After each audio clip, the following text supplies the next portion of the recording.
बिहार में राज्यसभा चुनाव को लेकर तस्वीर बाहर से जितनी साफ दिख रही है, अंदर से उतनी उलझी हुई है। प्रदेश में 5 सीटों के लिए 16 मार्च को मतदान होना है और इसके लिए विधानसभा में एनडीए के पास 202 विधायक हैं। इस नंबर के आधार पर 4 सीटें लगभग तय मानी जा रही हैं, लेकिन असली उलझन 5वीं सीट को लेकर है। बड़ी बात यह है कि यहीं से गठबंधन के अंदर दबाव और खींचतान की भी खबरें अवाम है और वो चेहरे जिन पर सियासी गलियारों में इस वक्त चर्चा है वो भी बेहद खास हैं। नमस्कार, मैं आकृति और आप देख रहे हैं इंडिया पब्लिक खबर। बिहार में राज्यसभा चुनाव की 5 सीटों को लेकर महागठबंधन ही नहीं, एनडीए के अंदर भी सीट बंटवारे का पेंच फंसा हुआ है। एनडीए गठबंधन के पास 202 विधायक हैं, जिससे 4 सीटें आराम से जीती जा सकती हैं और 5वीं सीट भी संभव है। लेकिन असली विवाद अंदरूनी दावेदारी को लेकर है। जेडीयू 2 सीटें चाहती है और हरिवंश नारायण सिंह और रामनाथ ठाकुर जैसे मौजूदा सांसदों को फिर भेजने की चर्चा है। हालांकि पार्टी में 2 टर्म लिमिट पर भी बात चल रही है। बीजेपी 89 विधायकों के आधार पर 2 सीटों का मजबूत दावा कर रही है और कुछ नामों पर मंथन भी जारी है। बची 1 सीट को लेकर सहयोगी दलों में खींचतान की कहानी सामने आ रही है।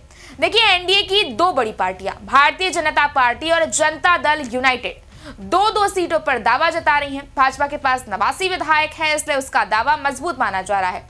जेडीयू भी अपनी हिस्सेदारी कम करने को तैयार नहीं है। जेडीयू के अंदर ये चर्चा है कि मौजूदा सांसदों को दोबारा भेजा जाए या नए चेहरे को मौका दिया जाए। 2 टर्म की सीमा पर भी इंटरनल बातचीत चल रही है, यानी 4 सीटों का बंटवारा तो लगभग तय माना जा रहा है, लेकिन आखिरी सीट 5वीं है और इस पर फैसला आसान नहीं है।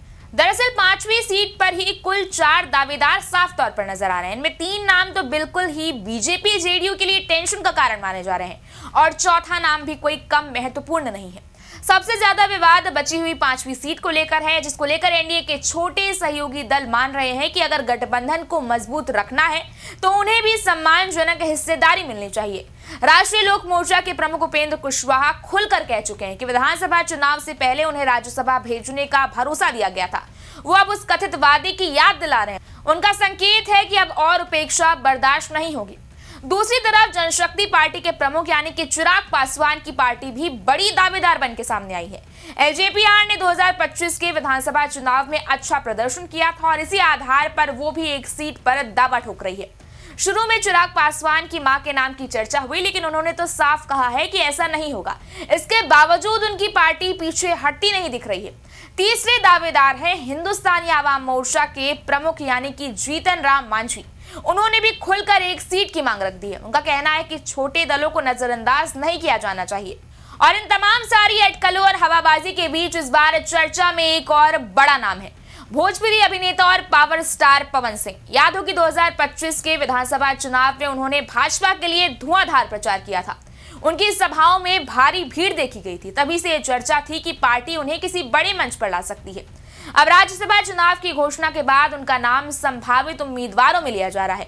हालांकि पार्टी की ओर से आधिकारिक घोषणा नहीं हुई है, लेकिन अगर भाजपा उन्हें टिकट देती है तो ये दोनों ही मोर्चों पर, सांस्कृतिक और राजनीतिक दोनों ही मोर्चों पर बड़ा संदेश होगा।